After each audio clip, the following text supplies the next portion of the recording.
আইনের ছাত্রের মৃত্যুতে রহস্য। কাকদ্বীপের প্রতাপাদিত্য এলাকায় রীতিমতো চাঞ্চল্য। আইনজীবীর চেম্বারে ছাত্রীর ঝুলন্ত দেহ উদ্ধার। আইনজীবীর কাছে পড়তে যেতেন সেই ছাত্রী, আর সেখান থেকেই ছাত্রীর ঝুলন্ত দেহ উদ্ধার। সরাসরি চলে যাব, বিশ্বজিৎ হালদার রয়েছে আমার সঙ্গে। বিশ্বজিৎ, ছাত্রীর ব্যাগ থেকে উদ্ধার হয়েছে প্রেমপত্র। তার পরিবারের লোক অভিযোগ করছে যেখানে পড়তে যেতেন তার সঙ্গেই সম্পর্ক ছিল। এখনো পর্যন্ত তদন্তের অগ্রগতি কোন পথে?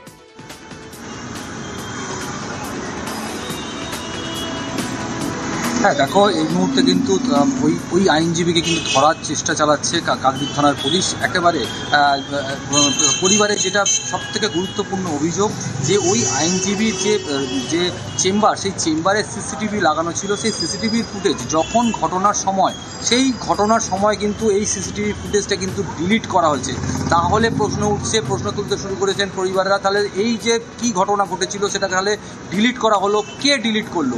একেবারে যে প্রেমপত্রটা যেটা পাওয়া যাচ্ছে একেবারে সেখানে কিন্তু পরিষ্কার বোঝা যাচ্ছে যে এই ছাত্র দীর্ঘদিন ধরে তার কাছে পড়াশোনা করতে আসতেন এবং তিনি যে ল কলেজে ভর্তি হবেন, ল নিয়ে পড়বেন, এমনটাই তার একটা আশা ছিল এবং সেই কারণেই এই আইনজীবীর কাছে প্রতিদিন আসতো। এবং তারপর তার যে প্রেমের চিঠি কিন্তু যখন উদ্ধার হলো, পরিবারের কাছে কিন্তু একেবারে অনেকটা ছবি পরিষ্কার হলো, সে যেটা বলছে যে তার সঙ্গে একটা সম্পর্ক তৈরি হয় এবং তারা আর কয়েকদিনের মধ্যে বিয়ে করবেন এবং সুখে সংসার করবেন, এমনটাই কিন্তু চিঠি থেকে উঠে আসছে। একেবারে সেই জায়গাতেই কিন্তু পুলিশ কিন্তু তদন্ত শুরু করেছে। আজকেরই পোস্টমর্টম কমপ্লিট হয়ে গিয়েছে, আর কিছুক্ষণের মধ্যে হয়তো তার রিপোর্ট আসবে, প্রাথমিক রিপোর্ট আসবে। এবং এই মুহূর্তে কিন্তু কাকদ্বীপ থানার পুলিশ ওই আইনজীবীকে একদম খোঁজার চেষ্টা করছে। তমশ্রী, বেশ, রুমে আমার মেয়ে ঝুলন্ত অবস্থায়, এটাই দেখেছি। আর সিসিটিভি ফুটেজটা আমি দেখতে পাইনি। ঘরে সবে খেয়ে দিয়ে বসছি, 4:10 আমাকে লোক ফোন করলো যেখানে আসো, খুব এমার্জেন্সি আছে। তাকে জিজ্ঞেস করলাম কী কারণ বলো, সে বলে এখানে এলে দেখতে হবে। আপনারা কি আইনজীবীকে সন্দেহ করছেন? হ্যাঁ। দুয়ারের রিপোর্টারে এবার যে খবরের দিকে নজর রাখবো। মুকুল রায়ের বিধায়ক পদ খারিজ। হাইকোর্টের রায়ে মুকুলের বিধায়ক পদ খারিজ। দলত্যাগ বিরোধী আইনে মুকুলের বিধায়ক পদ খারিজ। শুভেন্দু অধিকারীর করা মামলায় নির্দেশ হাইকোর্টের।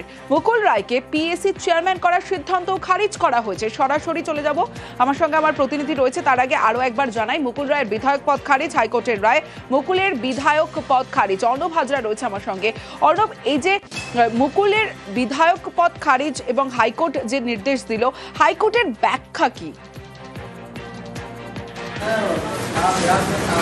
দেখো, অ্যান্টি ডিফেকশন রুল যেটা বলা হয়, অ্যান্টি ডিফেকশন রুল অর্থাৎ দল বিরোধী আইন, সেই দল বিরোধী আইনে পদক্ষেপ করার সম্পূর্ণ অধিকার রয়েছে এক্ষেত্রে বিধানসভার স্পিকারের। তিনি পুরো বিষয়টা যে তথ্য প্রমাণাদি স্পিকারের সামনে জমা পড়েছিল, সেই একই তথ্য প্রমাণাদি কলকাতা হাইকোর্টের সামনে শুভেন্দু অধিকারীর আইনজীবীরা পেশ করেন এবং সেই তথ্য নথি খতিয়ে দেখার পর বিচারপতি দেবাংশু বসাক এবং বিচারপতি সাতবার রশিদির ডিভিশন বেঞ্চের রায়ে এটা স্পষ্ট করে বলা হয়েছে, একবার নয় দুবার বিধানসভার স্পিকারের কাছে এই দলত্যাগ বিরোধী আইনে পদক্ষেপ করার জন্য পাঠানো হলেও কার্যত যে প্রামাণ্য নথি হাইকোর্ট সেটাকে গুরুত্ব দিচ্ছে, মান্যতা দিচ্ছে, অথচ বিধানসভার স্পিকার তার মধ্যে কোনো রকম গ্রহণযোগ্যতা খুঁজে পায়নি। এটা কার্যত কোথাও একটা বিকৃত বিচার বা বিকৃত বিবেচনা বলেও আদালত মনে করছে। কার্যত পারপাসির এই ধরনের শব্দবন্ধও কিন্তু রায়ে উঠে এসেছে। অর্থাৎ এই যে কাজটা 10ম শিডিউলের রুল 86 ধরে স্পিকারের করা উচিত ছিল, সেটা স্পিকার করেননি। কার্যত সেই সিদ্ধান্তটা অর্থাৎ স্পিকারের সিদ্ধান্তটাই ভুল, এমনটাই রায়ে ছত্রে স্পষ্ট করেছে ডিভিশন বেঞ্চ। এবং এক্ষেত্রে তাই 11ই জুন 2021 সাল থেকে কৃষ্ণনগর উত্তরের বিধায়ক পদ থেকে খারিজ করছে হাইকোর্ট। অর্থাৎ 2021 সালের 11ই জুন, যেদিন থেকে বিরোধী দলনেতা অ্যান্টি ডিফেকশনের অভিযোগ এনে চিঠি দিয়েছিলেন পদক্ষেপ করার, যেটা ভুল করেছেন, যে সিদ্ধান্ত স্পিকারের বাতিল করা হয়েছে, একই রকমভাবে ওই 11ই জুন 2021 সাল থেকে তার বিধায়ক পদ খারিজ করা হয়েছে। 2, বিজেপি বিধায়ক অর্থাৎ বিরোধী দলের বিধায়ক হিসেবে পিএসসির চেয়ারম্যানের মনোনয়ন পেয়েছিলেন যেহেতু তিনি বিধায়কই থাকছেন না আদালতের রায়ে, তাই বিধায়ক না থাকার কারণেই তার ওই মনোনয়নটাকেও বাতিল করা হয়েছে। অর্থাৎ সেই সময়ে পিএসসির চেয়ারম্যান করার সিদ্ধান্ত গলত ত্রুটিযুক্ত, তাই সেটাকেও বাতিল করেছে কলকাতা হাইকোর্ট। সবশেষে একটা কথা, স্বাধীনতা উত্তর ভারতবর্ষের ইতিহাসে বিচারের মানচিত্রে এই ধরনের হাইকোর্টের নির্দেশে কোনো বিধায়ক পদ খারিজ হচ্ছে সম্ভবত কেন এই প্রথম দেশে ঘটল, যা সম্ভবত আর এক প্রস্তর শীর্ষ আদালতে লড়াইয়ের দিকে এগিয়ে যাচ্ছে বলে আদালত সূত্রে খবর। বেশ, আমি অত্যন্ত খুশি। আমার 4 বছরের লড়াই এটা সংবিধানের জয়। মোট 54 এমএলএ কে ভয় দেখিয়ে সুইচ ওভার করিয়েছে। এর পরের পালা তন্ময় ঘোষ বিষ্ণুপুর, আলিপুরদুয়ারের সুমন কাঞ্জিলাল, হলদিয়ার তাপসী মণ্ডল, এরা প্রস্তুত থাকুক, এর পরের পালা এদের। মুকুলদা শারীরিকভাবে খুবই সংকটজনক অবস্থায় আছেন, তার দ্রুত আরোগ্য কামনা করি। আর মুকুলদা তো নিজেই কনফিউজ ছিলেন কোন দলে আছেন, তো সেই কনফিউশন এই তদন্ত করতে গিয়ে মামলা মোকদ্দমার কাগজে এই কনফিউশন কোর্ট চত্বরেও সঞ্চারিত হয়েছে। তো ফলে কাগজে কলমে দিনের শেষে বিজেপির একজন এমএলএ কমেছে, তৃণমূলের কি ক্ষতি হবে? তৃণমূলের কোনো ক্ষয়ক্ষতির ব্যাপার নেই।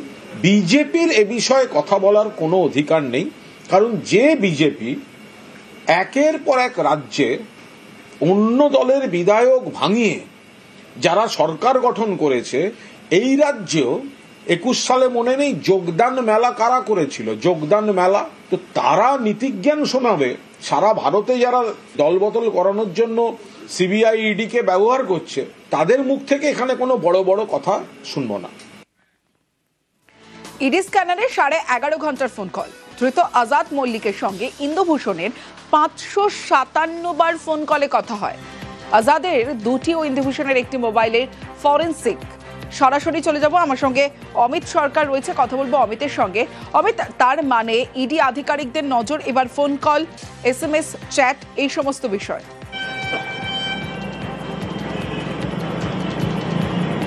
একেবারে দেখো, ইন্দুভূষণ হালদারের তরফে জামিনের আবেদন করা হয়েছিল ইডি বিশেষ আদালতে।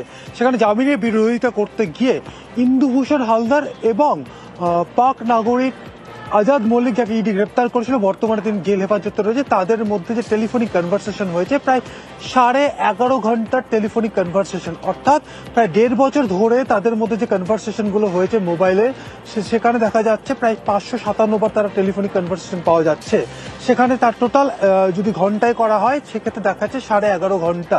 সেই দুজনের মধ্যে কি এমন কথা ছিল যেখানে 11.5 ঘন্টা তাদের কথা বলতে হয়েছে? কারণ এই ইন্দুভূষণের মাধ্যমেই পাক নাগরিক আজাদ মল্লিক তার ভারতীয় পাসপোর্ট সহ একাধিক নাগরিকত্বের পরিচয়পত্র বানিয়েছেন, যেগুলো সমস্ত কিছু ভুয়ো।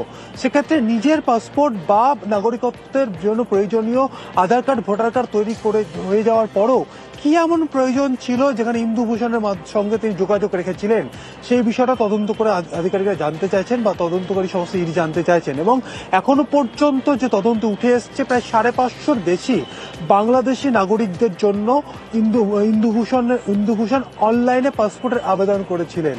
এই 550 জন কোনোভাবে কি এই আজাদ মল্লিকের সূত্র ধরেই ইন্দুভূষণের সঙ্গে পরিচয় হয়েছিল, এই বিষয়টা তদন্তের আওতায় রয়েছে। এছাড়া বিভিন্ন হোয়াটসঅ্যাপ চ্যাট এবং টেক্সট যে মেসেজগুলো দুজনের মধ্যে আদান প্রদান হয়েছে, সমস্তটা ইতিমধ্যে হাতে পেতে চাইছে, কারণ ইতিমধ্যে দুজনের ফোন বাজেয়াপ্ত করে ফরেন্সিকেও পাঠানো হয়েছে। বেশ,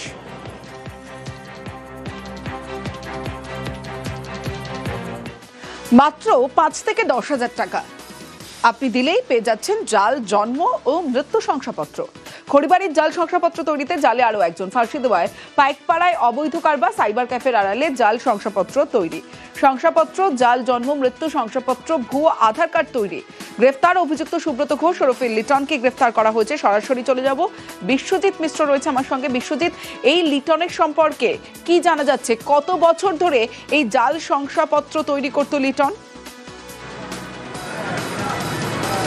দেখো, এই লিটন দীর্ঘদিন ধরে অন্য ব্যবসায় যুক্ত থাকলেও গত 4 বছর ধরে তিনি কিন্তু এই সাইবার অর্থাৎ অনলাইনে ব্যবসা শুরু করেছেন। আর প্রথম দিকে তিনি বিভিন্ন অনলাইনের যে ফর্ম ফিল আপ তা কিন্তু করতেন। পরবর্তীকালে ধীরে ধীরে কিন্তু তার নজর পড়ে এই জন্ম মৃত্যু সার্টিফিকেট এবং আধার চক্রে, এবং তার কাছ থেকে যে সমস্ত সামগ্রী বাজেয়াপ্ত করা হয়েছে তার ভিতরে ঢুকে কার্যত সমস্ত বিষয় পরিষ্কার হয়ে ওঠে তদন্তকারীদের যে তিনি এই জাল জন্ম মৃত্যু সার্টিফিকেট একবারে কম্পিউটারে বিভিন্ন সফটওয়্যার থেকে মানুষকে প্রদান করতেন, আর তার থেকে মোটা টাকা নেওয়া হতো। যে কথা তুমি বললে 4 থেকে 5 হাজার টাকা দিলেই কিন্তু এই জন্ম মৃত্যু সার্টিফিকেট পাওয়া যেত। আর যে সমস্ত সামগ্রী পাওয়া গিয়েছে অর্থাৎ রেটিনা স্ক্যানার, যা দিয়ে সম্ভবত তিনি বিভিন্ন মানুষের আধার করে দিতেন। এক কথায় বড় প্রশ্ন উঠে আসছে, যেহেতু বিধাননগরের যে এলাকায় তুমি কথা বলছো তার পার্শ্ববর্তী এলাকায় রয়েছে বাংলাদেশ সীমান্ত, আর এক্ষেত্রে এই বাংলাদেশি মানুষদের কোনোভাবে আধারে তিনি কাজ করে দিতেন কিনা সে কিন্তু তদন্তকারীরা ইতিমধ্যে তদন্ত শুরু করেছে। তবে শিলিগুড়ি মহকুমা তাকে তোলা হলে আজ তাকে কিন্তু পুলিশ রিমান্ড না পেলেও জেল হেফাজত নির্দেশ দিয়েছে। অন্যদিকে খড়িবাড়ি থানার পুলিশ মনে করছে যে এই সুব্রত অর্থাৎ লিটনকে ধরে আরও অন্য কারো কিন্তু যোগ রয়েছে, তা না হলে লিটনের পক্ষে এই কাজ করা সম্ভব নয়। অন্যদিকে তোমাকে জানিয়ে রাখি যে খড়িবাড়ির যে গ্রামীণ হাসপাতালে জাল জন্মমৃত্যু সার্টিফিকেট কাণ্ড, সেখানে যেহেতু পার্থ গ্রেপ্তার হয়েছে অর্থাৎ পার্থ সাহা, যার আরও 4-5 সহযোগী গ্রেপ্তার হয়েছিল, এবং শেষ পর্যন্ত যে লিটনকে গ্রেপ্তার করা হয়েছে, এই লিটন পার্থ সাহা সহ বাকিদের একেবারে মুখোমুখি জেরা করতে চায় পুলিশ, এবং তারপরে কিন্তু এই যে গ্রেপ্তারের তালিকাটা কিন্তু আরও দীর্ঘ হবে মনে করছে পুলিশ। বেশ,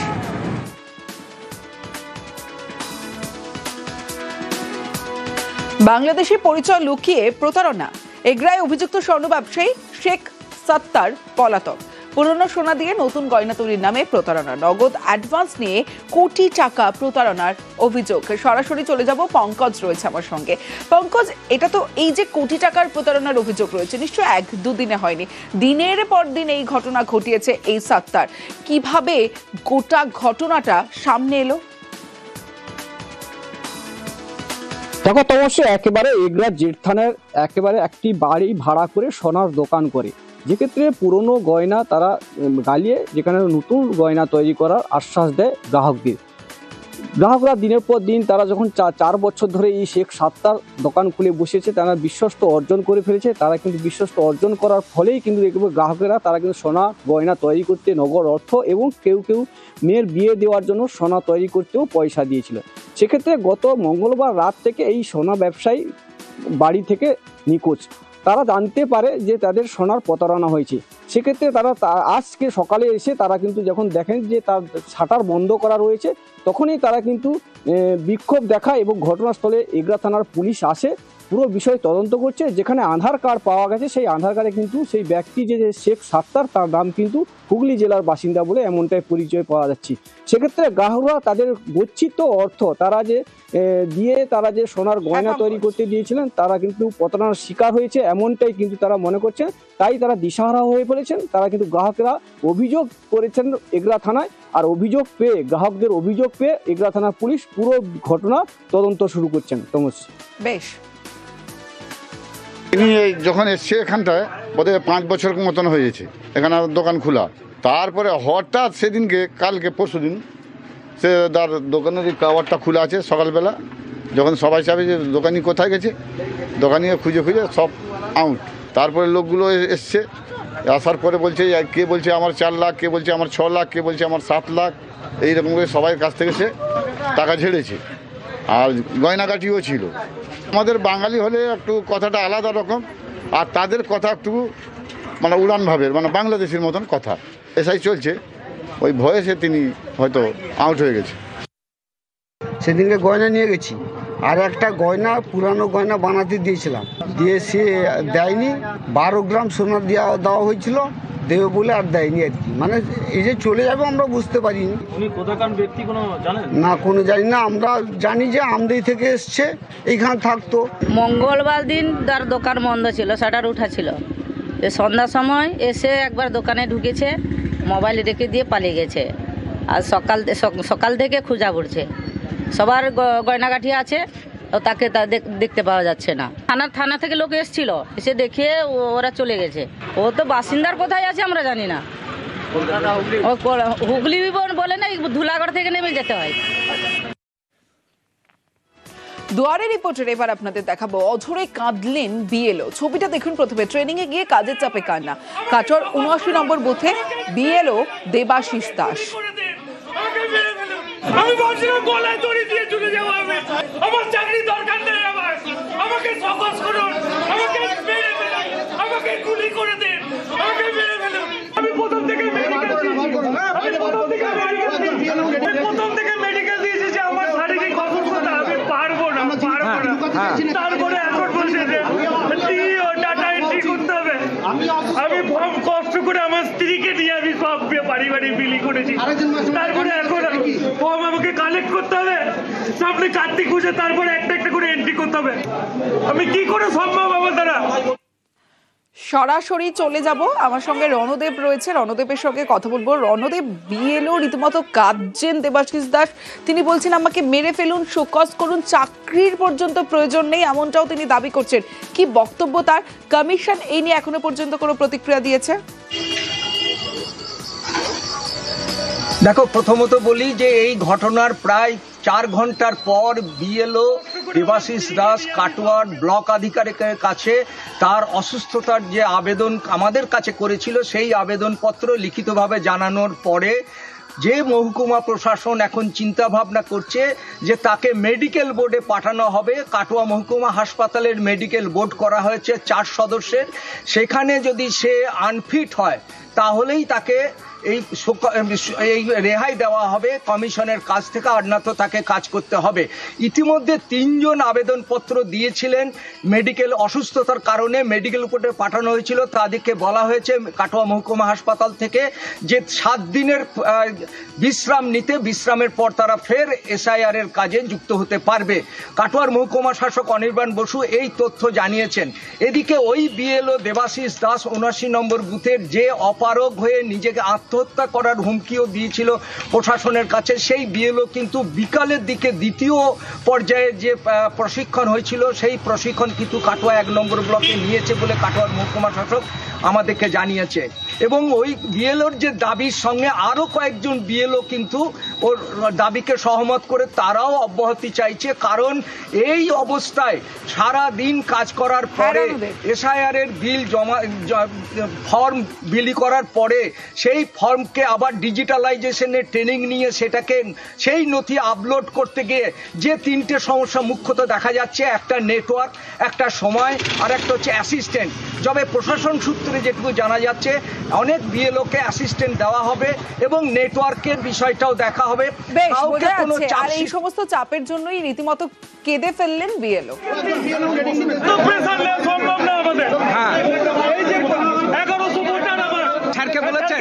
মেডিকেল দিয়েছি, মেডিকেল ওরা খুলেও দেখেনি, মেডিকেল খুলেও দেখেনি। এখন কাঁদছেন কেন? আপনি তো আপনি সিঁড়ি দিয়ে উপরে উঠে চলে আসছেন, আপনাকে দেখে অসুস্থ মনে হয়। আমার মেডিকেল কাগজগুলো দেখবেন আপনি। আমি মিথ্যা কথা বলছি কিনা? এখন কি চাইছেন?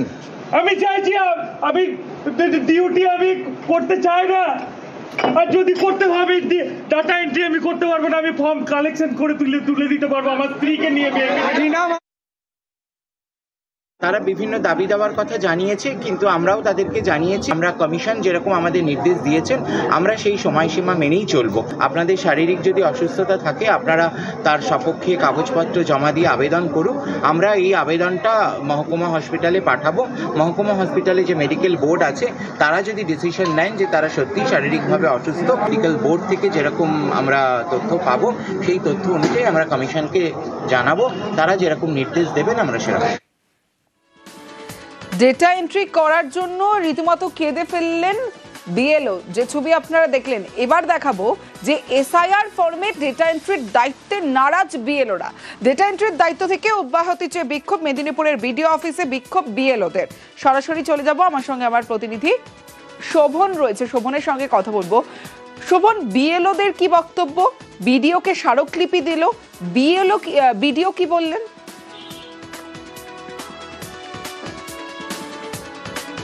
দেখো তমশ্রী, মূলত যে বিএলওদের বক্তব্য যে নতুন করে তাদের নির্বাচন কমিশন তাদের উপর যে বাড়তি দায়িত্ব দিয়েছে, অর্থাৎ যেসব ইমিউনাইজেশন ফর্ম ফিল আপ করা হচ্ছে তার যে ডেটা, সেই ডেটা কিন্তু নির্বাচন কমিশনের ওয়েবসাইটে আপলোড করতে হবে, ডাটা এন্ট্রি করতে হবে। আর মূলত এই যে বাড়তি দায়িত্ব, এই বাড়তি দায়িত্ব নিতে নারাজ বিএলওরা। মূলত সেই কারণেই তারা কিন্তু আজ মেদিনীপুর সদর বিডিও অফিসে বিক্ষোভ দেখান এবং ডেপুটেশন অর্থাৎ স্মারকলিপি দেন বিডিওকে, এবং তারা পরিষ্কার জানিয়ে দেন যে তাদের যে নির্দিষ্ট সময়সীমা বেঁধে দেওয়া হয়েছে এই ইনুমারেশন ফর্ম ফিল আপের জন্য এবং তা সংগ্রহ করে নির্বাচন কমিশনের সংশ্লিষ্ট বিভাগে জমা দেওয়ার জন্য, তা অতি সামান্য এবং সেই কাজ তারা নির্দিষ্ট সময়ের মধ্যে করতে পারবেন কিনা সে নিয়ে সন্দিহান রয়েছে। তার উপর কিন্তু তাদের যে নতুন করে বাড়তি দায়িত্ব দেওয়া হয়েছে এই ডেটা এন্ট্রির, সেই কারণে তারা কিন্তু সেই কাজ থেকে পিছিয়ে আসতে চাইছে এবং সেই কাজ থেকে তারা অব্যাহতি চাইছে। তারা কোনোভাবেই কিন্তু সেই কাজ করতে পারবেন না বলে জানিয়ে দিয়েছেন বিডিওকে। যদিও বিডিও তরফ থেকে কিন্তু তাদেরকে আশ্বাস দেওয়া হয়েছে যে বিষয়টি তারা নির্বাচন কমিশনের ঊর্ধ্বতন কর্তৃপক্ষকে জানাবেন এবং যাতে করে তাদেরকে সহ বিএলও তাদেরকে দেওয়া যায় এই কাজের অগ্রগতি আনার জন্য, সেই দিকটাও তারা কিন্তু খতিয়ে দেখবেন এবং সেই দিক দিয়েও বিচার বিবেচনা করা হবে নির্বাচন কমিশনের তরফে। তারপরেই কিন্তু বিএলওরা ক্ষান্ত হন এবং বিডিওর এই প্রতিশ্রুতি পেয়ে তারা কিন্তু বিক্ষোভ এবং অবস্থান প্রত্যাহার করেন। বেশ, তমশ্রী, প্রথম যখন ট্রেনিং দেওয়া হয়েছিল সেই ট্রেনিং এ যা যা বলা হয়েছিল পরে কিন্তু তার কথাগুলো আবার ঘুরে উল্টো হয়ে যাচ্ছে, ডেট এবং ইয়েটা বারবার চেঞ্জ হয়ে যাচ্ছে। এবং এতে করে আমরা যখন ফিল্ডে যাচ্ছি তো ফিল্ডের লোক বলছে আপনারা এই বললেন ওখানে এই লিখতে হবে, আবার বলছেন এই বলতে পারছে। ওই ফর্মটা যখন কাটাকাটি হয়ে যাবে, সেইটা যখন আপলোড করবে, তখন যখন ওই ভোটার তালিকা 9 তারিখে প্রকাশ পাবে খসড়া ভোটার তালিকা, তখন ওই ভদ্রলোককে ধরে মারবে, বেঁধে রাখবে, এটা জীবনহানির একটা আশঙ্কা থেকে যাচ্ছে। এই জন্য আমি রিকোয়েস্ট করছি আমাদের ইলেকশন কমিশন অফ ইন্ডিয়ার কাছে, যাতে করে আমাদের এই দায়িত্বটা থেকে অব্যাহতি দেওয়া হয়। কোন দায়িত্বটাকে? ডাটা এন্ট্রির দায়িত্ব থাকে। ওনারা অভিযোগ করেছেন, জানিয়েছেন ওনাদের যা যা অসুবিধা আছে সেটা আমরা রেসপেক্টিভ ইআরও ম্যাডাম স্যার যারা আছেন ওনাদেরকে জানিয়ে দিচ্ছি যাতে এটা কোনো সুরাহা করা যায়। অ্যাসিস্ট্যান্ট দেওয়া হবে, কি ক্রাইটেরিয়া আছে অ্যাসিস্ট্যান্ট দেওয়ার, ঠিক আছে, অ্যাসিস্ট্যান্ট বিএলও তো ওটা ক্রাইটেরিয়া আছে, সেটা ক্রাইটেরিয়া অনুযায়ী ওনারা ভেবে নিয়েছেন, আমাদের ইআরও স্যার ম্যাডাম যারা আছেন ভেবে নিয়েছেন, সেভাবে ওরা নামাচ্ছে। আমরা হেল্পটা করব, যতটা সম্ভব আমরা করব। মেদিনীপুরের পাশাপাশি নদিয়ার করিমপুরে ছবিটা ঠিক একই, ডেটা এন্ট্রি করতে নারাজ বিএলওরা। প্রতিবাদে বিএলওদের বিক্ষোভ, ডেটা এন্ট্রির প্রশিক্ষণে উত্তেজনা রীতিমতো। করিমপুরের শিকারপুরের ঘটনা, সরাসরি চলে যাব, সমীর রুদ্র রয়েছে আমার সঙ্গে। সমীর, তারা নারাজ, বিক্ষোভ দেখালেন, উত্তেজনার পরিস্থিতির সৃষ্টি হলো, তারপর সমাধান কি বেরোলো?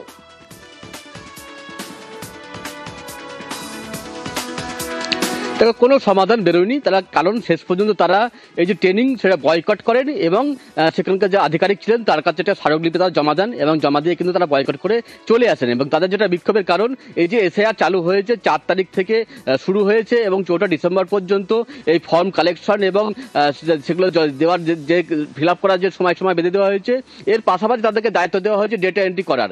এবং তারা জানাচ্ছেন এই সময়ের মধ্যে স্কুল চালিয়ে তাদের পক্ষে সম্ভব নয় এই কাজ করার, এবং কোনো লিখিত নির্দেশিকাও তাদের জন্য নেই। ঠিক এই কারণে কিন্তু তারা বিক্ষোভ দেখাতে থাকেন এবং আজকে ট্রেনিং তারা বয়কট করেন। এবং বয়কট করার পর তারা সংশ্লিষ্ট আধিকারিক যিনি ছিলেন করিমপুরের বিডিও, তার কাছে তারা লিখিত অভিযোগ জানান এবং একটা স্মারকলিপি জমা দেন এবং স্মারকলিপি জমা দেওয়ার পরে তারা কিন্তু বয়কট করে ওই এলাকা থেকে চলে আসেন। তবে এখনো পর্যন্ত এই বিষয়ে কিন্তু ইলেকশন কমিশনের বা প্রশাসনের কোনো প্রতিক্রিয়া পাওয়া যায়নি এখনো পর্যন্ত। তমশ্রী, বেশ সমীর। প্রত্যেক দিন যদি আমরা 18-19 ঘন্টাও দিই, এই কাজ 1 মাসের মধ্যে সম্ভব না, এই ডিজিটাইজেশনের কাজ। দ্বিতীয় কথা, আমাদের কাছে কোনো রকম রিসোর্স নেই, আমাদের কাছে প্রপার কানেক্টিভিটি নেই। তাতে সামান্য ভুলচুক হলে একটা সাধারণ ভোটারের সমস্যা আসতে পারে। এতে সম্পূর্ণ দায়ভারটা বিএলওদের উপর যাবে। প্রচুর মহিলা বিএলও আছেন, প্রপার অন ডিউটি সার্ভ না করে তাদেরকে রাত্রে কাজ করতে বাধ্য করা হচ্ছে। এভাবে সম্ভব না। কোথাও বিএলওদের বিক্ষোভ, কোথাও বিএলওদের বিরুদ্ধে অভিযোগ। কারণ স্কুল চত্বরে এসআইআর ফর্ম বিলি হচ্ছে। ছবিটা দেখাবো আপনাদের, পানিহাটির মহেন্দ্রনগর, পানিহাটির 20 নম্বর ওয়ার্ডের মহেন্দ্রনগর স্কুল চত্বরে এসআইআর ফর্ম বিলি হচ্ছে। কোথায়? 2 বিএলওর বিরুদ্ধে অভিযোগ বিজেপির। স্কুলের মধ্যে এভাবেই বসে ফর্ম বিলি করছেন, যে ছবি আপনাদের দেখাচ্ছি পানিহাটির মহেন্দ্রনগর স্কুল চত্বরে। সরাসরি চলে যাব, সুবীর রয়েছে আমার সঙ্গে।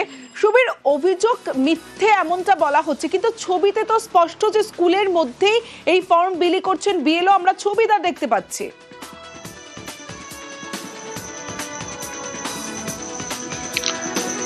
দেখো, একদমই পানিহাটি পৌরসভার 20 নম্বর ওয়ার্ডের মহেন্দ্রনগর সরকারি স্কুলের ভেতরেই উমা বড়ুয়া এবং ভাস্কর পাল নামে 112 এবং 115 পাটের দুজন বিএলও তারা কিন্তু একদম স্কুলের বেঞ্চ পেতে সেখানে কিন্তু তারা ফর্ম বিলি করছেন এসআইআর এর। এবং এই নিয়ে কিন্তু বিজেপি অভিযোগ করছে যে এলাকার স্থানীয় কাউন্সিলরের মদতে তৃণমূল কংগ্রেস কর্মীরা এবং বিএলএ যারা রয়েছেন তৃণমূলের, তারাই কিন্তু এই বিএলওদের এখানে নিয়ে এসে এভাবে ফর্ম বিলি করাচ্ছেন। পাশাপাশি এই যে বিজেপির যে অভিযোগ, সে গোটা অভিযোগ ভিত্তিহীন এবং মিথ্যে বলে দাবি করেছেন এলাকার স্থানীয় কাউন্সিলর স্বপন কুণ্ডু।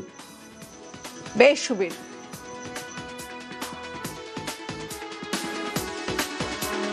গতকাল বিএলওর যে অফিসাররা আমার 112 পার্টির বিএলও যে সে বহু বাড়ি চিনতে পারছে না, আমাদের বিএলএ যারা তারা সব রকম সহযোগিতা করার পরেও সে পাচ্ছেন না, তখন তার ফর্ম এত না দেওয়ার জন্য আমাকে ডাকলেন, বসে আমাকে বললেন যে আপনি একটা কাজ করুন, যে সরকারি জায়গায় আপনি ফর্ম যারা যারা পাচ্ছে না আপনি সেইভাবে ফর্মগুলোকে শর্টিং করে যেই কটা পারেন দিয়ে দেন, বাদবাকিগুলো যেগুলো আছে সেগুলো বাড়ি বাড়িয়ে দেবেন। জ্যাঠা শ্বশুরকে বাবা সাজিয়ে আধার ভোটার কার্ড। ক্যানিংয়ের নিকারে ঘাটায় বাংলাদেশের জামাইয়ের কীর্তি, ভারতীয় আত্মীয়কে বাবা সাজিয়ে ভারতের পরিচয়পত্র তৈরি। সরাসরি চলে যাব, অনুপ বিশ্বাস রয়েছে আমার সঙ্গে। অনুপ, এই যে জ্যাঠা শ্বশুরকে বাবা সাজিয়ে আধার ভোটার কার্ড, জ্যাঠা শ্বশুর কি জানতেন? দেখো তমশ্রী, যেটা হচ্ছে যে জ্যাঠা শ্বশুর জয়নাল গাজী তিনি জানিয়েছেন যে তিনি আদৌ জানতেন না এই যে এসআরআই যে হচ্ছে ঘটনা ঘটেছে। তারপরে কিন্তু তিনি যখন আধার কার্ড এবং ভোটার কার্ড যখন তিনি দেখেন এবং যখন এই ভোটার কার্ডের যে হচ্ছে কাগজপত্র দেখেন, সেখানে কিন্তু তিনি দেখতে পায় যে শফিক গাজী তার হচ্ছে ভাইয়ের হচ্ছে জামাই, সেই ভাইয়ের জামাই যিনি হচ্ছে বাংলাদেশ থেকে এসে দিল্লিতে ছিলেন। তারপরে কিন্তু দিল্লিতে থাকার পরে কিন্তু ভাইয়ের মেয়ের সঙ্গে তার বিয়ে হয় এবং সেখানে কিন্তু বিয়ে হওয়ার পরে কিন্তু এই যে জ্যাঠা শ্বশুর জয়নাল গাজী তাকে কিন্তু বাবা বানিয়ে কিন্তু তার হচ্ছে ভোটার কার্ড আধার কার্ড বানিয়েছে বলে এমনই তিনি কিন্তু অভিযোগ করছে। এই ঘটনায় কিন্তু জয়নাল গাজী তিনি কিন্তু ক্যানিং মহকুমা শাসক দপ্তরে কিন্তু হচ্ছে অভিযোগ জানিয়েছেন নির্বাচন কমিশন দপ্তরে। তবে এই ঘটনার পরে জয়নাল গাজী কিন্তু যথেষ্টই আতঙ্কে রয়েছে। তবে জয়নাল গাজীর পরিবার কিন্তু তার স্ত্রী যেটা জানিয়েছেন যে এটা সম্পূর্ণ মিথ্যা অভিযোগ করছেন। এই যে জয়নাল গাজী তিনি কিন্তু টাকা পয়সা নিতেন আগে এবং সেখান থেকেই এই ঘটনা ঘটেছে। তবে কিন্তু এখন টাকা পয়সা না দেওয়ার কারণে তিনি কিন্তু এরকমই অভিযোগ করছে। তবে এই অভিযোগের ঘটনা সত্যতা হচ্ছে কতটা আছে সেটা কিন্তু এখনো কিন্তু প্রমাণ হয়নি। তবে কিন্তু জয়নাল গাজী যে অভিযোগটা করছে, যেমন একদিকে নির্বাচন কমিশনের দপ্তরে হচ্ছে অভিযোগ করেছেন, অন্যদিকে ক্যানিং মহকুমা শাসক দপ্তরে অভিযোগ করেছেন। অভিযোগের ভিত্তিতে ঘটনার তদন্ত হচ্ছে বলে এমনই কিন্তু আমরা হচ্ছে সূত্র মারফত জানতে পারছি যে মহকুমার শাসক দপ্তরে কিন্তু সেই অভিযোগ জমা পড়েছে। মহকুমার শাসক দপ্তর কিন্তু সেই অভিযোগ কিন্তু দেখবেন বলে জানিয়েছেন। যদি সত্যি হয় সেই ঘটনার হচ্ছে কঠোর ব্যবস্থা নেবেন বলে এমনই কিন্তু তিনি আশ্বাস দিয়েছেন। তমশ্রী, ওরা এখানে কাজ কাম করে, এখানে থাকে, এ যাবত আমরা জানি। সে যে ভাইয়ের জামাই বলে আমি জানতাম যে আমার কাগজপত্র নিয়ে ও আমার বাবা সাজিয়েছে, এই নিয়ে আমার প্রবলেম। আমি বলি তো আমি বাবা হব কেন, তোমার শ্বশুর বাবা হবে কেন, চা শ্বশুর বাবা হবে কেন, সেই হিসাবে আমার ডকুমেন্টস করা আমি অত থানায় কমপ্লেন করেছি। মেলা দিন আগে, অনেকদিন আগে চলে এসছে। মানে আপনি বলছেন যে জয়নাল গাজী জেনে শুনেই এটা করেছে? হ্যাঁ, এটা জেনে শুনেই করেছে। মানে আপনি বলছেন যে জয়নাল গাজী জেনে শুনেই এটা করেছে? হ্যাঁ, এটা জেনে শুনেই করেছে। 2 বিধানসভা কেন্দ্রে ভোটার তৃণমূলের বিএলএ। উলুবেড়িয়া পূর্বের 213 নম্বর বুথ, এজেন্ট তাপস মিত্র। উলুবেড়িয়া পূর্বের ভোটার বিএলএ তাপস মিত্র, শ্যামপুর বিধানসভার ভোটার লিস্টেও তাপসের নাম রয়েছে। সরাসরি চলে যাব, সন্তু মালিক রয়েছে আমার সঙ্গে। এই যে 2 ভোটার লিস্টের নাম রয়েছে তাপসের, তার কি বক্তব্য? দেখে ইতিমধ্যেই কিন্তু যেটা জানা যাচ্ছে উলুবেড়িয়া পূর্ব বিধানসভা 213 নম্বর বুথের যে বিএলএ 2 হয়েছেন তাপস মিত্র, তার নিয়ে কিন্তু বিরোধীরা তারা অভিযোগ আনছেন যে তিনি যেমন উলুবেড়িয়া পূর্ব বিধানসভা ভোটার তালিকায় নাম আছে, কিন্তু পাশাপাশি শ্যামপুর বিধানসভা ভোটার তালিকাতেও তার নাম আছে। এই নিয়ে কিন্তু যে বিএলও তাপস মিত্র তিনি জানাচ্ছেন যে দীর্ঘদিন আগে কিন্তু তারা শ্যামপুরের বাসিন্দা ছিলেন এবং তারপরেই কিন্তু তারা উলুবেড়িয়া পুরসভার বাজারপাড়া এলাকার বাসিন্দা হন, এখানেই তারা ভোট দেন। কিন্তু 2 ভোটার লিস্টে কি করে নাম এখনো রয়ে গেল, এই নিয়ে কিন্তু তিনি বলেন যে যেহেতু এবারে এসআইআর প্রক্রিয়া চলছে, তাতে ফর্ম ফিল আপ না করলে তার কিন্তু নাম কাটা যাবে, এটাই তার বক্তব্য। তবে এই নিয়ে কিন্তু বিরোধীরা কটাক্ষ করেছে, কংগ্রেস ও বিজেপি কিন্তু কটাক্ষ করেছে বিষয়টি নিয়ে। বেশ, এসআইআর এর বিরোধিতা করলে জানে যে এসআইআর যদি সঠিকভাবে হয় তাহলে কিন্তু প্রচুর ভোটার, ন্যূনতম উলুবেড়িয়া লোকসভা কেন্দ্রিক যে 7টা বিধানসভা আছে, এই 7টা বিধানসভায় আনুমানিক প্রায় 17 লক্ষ 17.5 লক্ষ ভোটার আছে। আমি নিশ্চিত আছি এবং আপনারাও একমত হবেন যদি এসআইআর 100% হয়, আর দেখবেন ন্যূনতম যত কমই হোক না কেন 2.5 থেকে 3 লক্ষ ভোটার, ভুয়ো ভোটার এখান থেকে বেরোবে। তৃণমূল কংগ্রেসের বুথ লেভেলের যিনি এজেন্ট উলুবেড়িয়া পূর্ব বিধানসভা কেন্দ্রে, তিনার নাম শানপুর বিধানসভা কেন্দ্রেও রয়েছে। সমাজে অসামাজিক কাজ করাই হচ্ছে এদের ট্র্যাডিশন, তাই এই বিএলওকে অবিলম্বে বহিষ্কার করার জন্য আমি অনুরোধ করছি। দু জায়গায় নাম থাকলে আমাদের তো কিছু ব্যাপার নেই, সে কোথায় রাখবে না রাখবে তার ব্যাপার, সে কীভাবে ফিল আপ করবে, কে কী করবে সে তার ব্যাপার। সেখানে তো আমার তো অটোমেটিক বেরিয়ে যাবে, অটোমেটিক ক্যান্সেল হয়ে যাবে। আমি না ফিল আপ করলে ক্যান্সেল হয়ে যাবে। শ্যামপুরে আপনার নাম আছে তো? শ্যামপুরে ওটা রয়ে গেছিলো, আমার এখানে হয়ে যাওয়ার পর ওখানে আনঅফিসিয়ালি রয়ে গেছিলো। এবার আমি ফিল আপ করবো না, অটোমেটিক যেমন ডেট অনেকগুলো আছে ও অটোমেটিক হয়ে যাবে। 100 দিনের জব কার্ড হোল্ডারদের ম্যাপিং, আধারের সঙ্গে জব কার্ড সংযোগ। হুগলির সিঙ্গুর ব্লকে ইকেওয়াইসির কাজ চলছে। উপভোক্তাদের ছবি মনরেগার ওয়েবসাইটে আপলোড। সিঙ্গুর থেকে 78,000 জব কার্ড হোল্ডার। সরাসরি চলে যাব, আমার সঙ্গে রানা রয়েছে। রানা, তার মানে নতুন করে কাজের আশা করছেন উপভোক্তরা?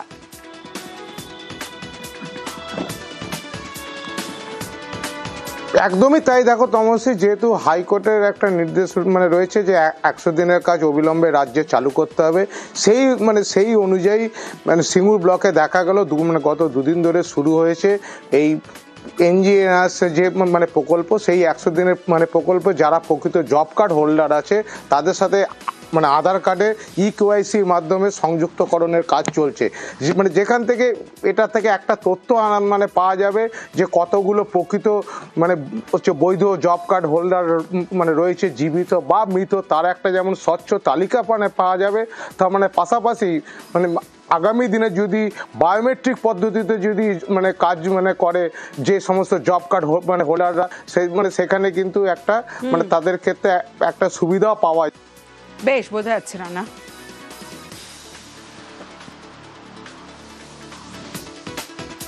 আজকে এই জব কার্ডের সাথে লিঙ্ক করানো হলো যাতে আবার কাজটা শুরু হয়, সেই কারণেই।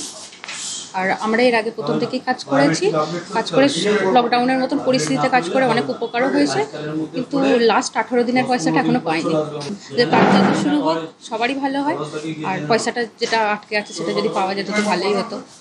এতে সুবিধা কি হচ্ছে? 100 দিনের কাজ সুবিধা তো হচ্ছে, সুবিধা বলতে রোজগারটা হচ্ছে, যাই হোক একটা পয়সা পাওয়া যাচ্ছে, তার থেকে আর্থিক অবস্থা আর্থিক সাহায্য হচ্ছে। হ্যাঁ, আবার কি আরম্ভ হয়েছে? 100 দিনের কাজ হবে। 100 দিনের কাজ হলে আমরা খুশি। 2 বছর বন্ধ ছিল, আমরা খুব আর্থিক অবস্থা, সংসার চলে না আমাদের। এই কাজটা হচ্ছে আমাদের খুব খুশি হচ্ছে, আমাদের ভালোই হচ্ছে, কাজটা আরম্ভ হচ্ছে। এখনো তো আরম্ভ হয়নি। না, আরম্ভ হলে আমরা আশায় বুক বেঁধে আছি যে কাজটা যেন আরম্ভ হয়। আমরা গরিব লোক, 2 বছর বন্ধ ছিল, বাকি আগে যে কাজ করি সব পয়সা মোটামুটি পেয়ে গেছি। কাজটা আমাদের হলে খুব ভালো হয়। আমরা ফিল্ডে ঘুরে আমরা সাধারণ মানুষের যে জব কার্ড আছে সেই জব কার্ডের সঙ্গে ইকেওয়াইসির কাজটা হচ্ছে, তাদের ছবি তোলা হচ্ছে, সেইটার মাধ্যমে তাদের এই কাজটা আমাদের এখন করা হচ্ছে। ছবিটা তোলা মানে ওটা মোবাইলের প্রসেসটা আছে, সেইভাবেই আমরা কাজটা করছি। যাদের জব কার্ডের নাম আছে সেই নামে গিয়ে তাদের ফটো তোলা হচ্ছে। এটাই মূলত মেন কাজটা এটাই হচ্ছে। হ্যাঁ হ্যাঁ, না হ্যাঁ, এতে যাদের হয়তো মৃত তাদের নামগুলো এখান থেকে লিস্ট থেকে নামগুলো বাদ যাচ্ছে, বা হয়তো যাদের অনেকের হয়তো কার্ডে নাম নেই, হয়তো এতে লিঙ্কে মোবাইলের এতে আছে, সেগুলো তাদের ক্ষেত্রে সেগুলো হয়ে যাচ্ছে। হাসপাতালে নাবালিকা রোগীর শ্লীলতাহানি, গ্রেফতার অভিযুক্ত চিকিৎসক। বারাসত মেডিকেল কলেজে চাঞ্চল্যকর ঘটনা। সরাসরি চলে যাব, আমার সঙ্গে জিয়াউল আলম রয়েছে। জিয়াউল, ঠিক কি অভিযোগ, কি হয়েছিল?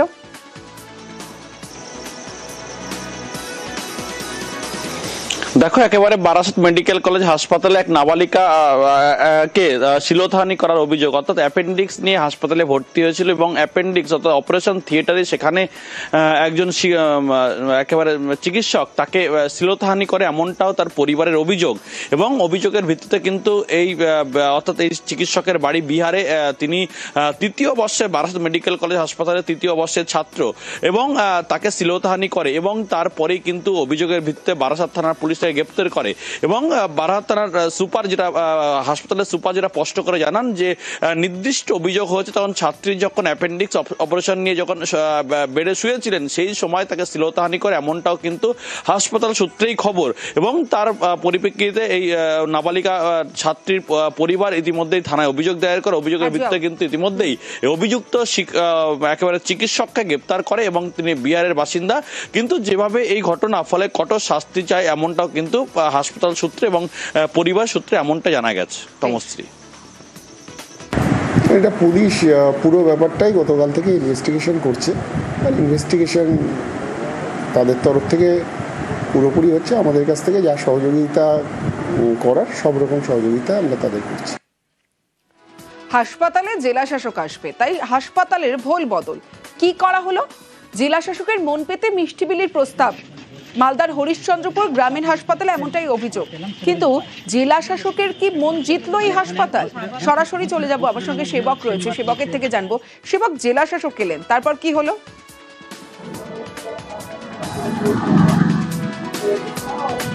দেখো, মালদাহে নতুন জেলা শাসক কয়েকদিন আগে যোগ দিয়েছেন প্রীতি গোয়েল। তিনি বিভিন্ন হাসপাতাল পরিদর্শন করছেন। তিনি যখন হরিশ্চন্দ্রপুর গ্রামীণ হাসপাতাল পরিদর্শনে যান তখন তার আগেই যেটা তুমি বলছিলে ভোল বদল সাফ সূত্র যেমন করা হয়, একই সঙ্গে ডাক্তারদের হাজিরা, সব মিলিয়ে চেনা ছবি যেন বদলে যায়। আর এ নিয়েই সরব হন রোগীর আত্মীয়দের একাংশ। তার মধ্যে এক আত্মীয় বর্ণাহী গ্রামের শহীদুল ইসলাম, তিনি জেলা শাসকের কাছে যিনি যখন পরিদর্শন করছেন তখন মিষ্টির বাক্স হাতে হাজির হয়ে যান। তিনি প্রস্তাব দেন এই মিষ্টি যেন জেলা শাসক চিকিৎসকদের খাওয়ার ব্যবস্থা করেন। জেলা শাসকও স্বাভাবিকভাবে একটু অবাক হন, কেন হঠাৎ করে এমন প্রস্তাব। তিনি বলছেন অন্যান্য দিন এমন চেহারা নাকি থাকে না হরিশ্চন্দ্রপুর গ্রামীণ হাসপাতালে, সবটাই হয়েছে জেলা শাসকের পরিদর্শনের জন্য, যেটা অভিযোগ এই আত্মীয়। তিনি বলছেন হাসপাতাল চত্বরে নাকি প্রাইভেট প্র্যাকটিস চলে, একই সঙ্গে চিকিৎসা। তার মানে একাধিক অভিযোগ, আর সেই অভিযোগ রোগীর পরিজনেরা জেলা শাসককে জানান এবং জেলা শাসক আশ্বাস দেন ব্যবস্থা নেওয়ার। আজকে যেভাবে পরিষেবা পাচ্ছেন রোগীরা, 12 মাসই পায়, বছরে 24 ঘন্টায় পায়, এটাই আমি অনুরোধ করলাম এবং ডিএম সাহেবকে মিষ্টি দিলাম যে আপনার হাত দিয়ে ডক্টর বাবুদের মিষ্টিমুখ করুন, যাতে করে আপনি যেভাবে আজকে উজ্জীবিত করে দিলেন সেরকম উজ্জীবিত থাকে। কি দেখলেন পরিবর্তন হাসপাতালের? জনগণের কোনো মূল্য নেই, যারা জনগণের সার্ভেন্ট তাদের ভয়ে আজকে পুরো হাসপাতাল পরিষ্কার, কিন্তু জনগণ পরিষেবা নিতে আসলে পরিষেবা পাওয়া যায় না। ইসিজির জন্য এখানে পয়সা দিতে হয়, এখানে অ্যান্টিভেনাম থাকে না। হাসপাতাল যদি রোগী শূন্য না থেকেও পরিষ্কার থাকে আজকে, তাহলে 12 মাসে তো পরিষ্কার থাকতে পারে। জলপাইগুড়ি মেডিকেলে আরো উন্নত ডায়ালিসিস। 2014 সাল থেকে বিনা খরচে ডায়ালিসিস পরিষেবা দেয় এই হাসপাতাল। এবার আরো উন্নত মানের যন্ত্রে ডায়ালিসিস। সরাসরি চলে যাব, আমার সঙ্গে শান্তনু রয়েছে। শান্তনু, স্বাভাবিকভাবেই হাসপাতালের জন্য যেমন ভালো খবর, তেমন রোগীর পরিজনেরাও অনেক উপকৃত হবেন। কতজনকে ডায়ালিসিস দেওয়া যাবে, কত বেডের ডায়ালিসিস?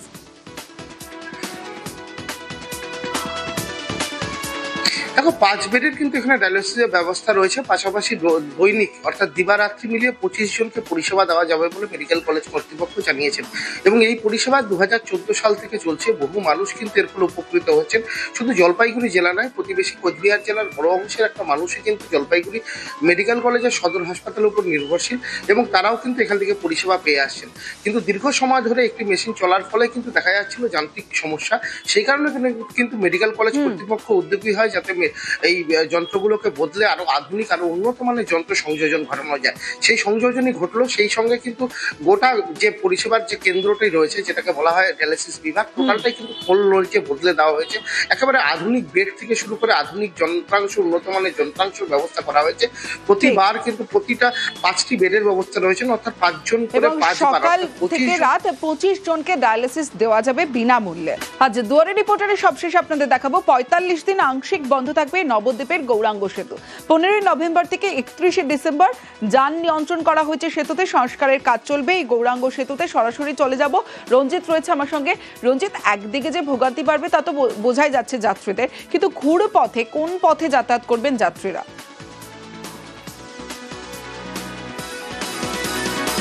দেখো, গৌরাঙ্গ সেতু পূর্ব বর্ধমান এবং নদিয়া সংযোগকারী একেবারে গুরুত্বপূর্ণ একটি সেতু এবং এই সেতু দিয়ে প্রতিদিনই কয়েক হাজার গাড়ি যাতায়াত করে, পাশাপাশি যাত্রীবাহী যে সমস্ত যান চলাচল সেগুলো করে। কিন্তু দীর্ঘদিন ধরে এই সেতুর অবস্থা অত্যন্ত বেহাল। সেই কারণেই পূর্ত দপ্তর ইতিমধ্যেই বিজ্ঞপ্তি জারি করেছে 15 নভেম্বর থেকে 31 ডিসেম্বর 2025 তারিখ পর্যন্ত এই সেতুতে আংশিকভাবে যান নিয়ন্ত্রণ করে কাজ শুরু করা হবে।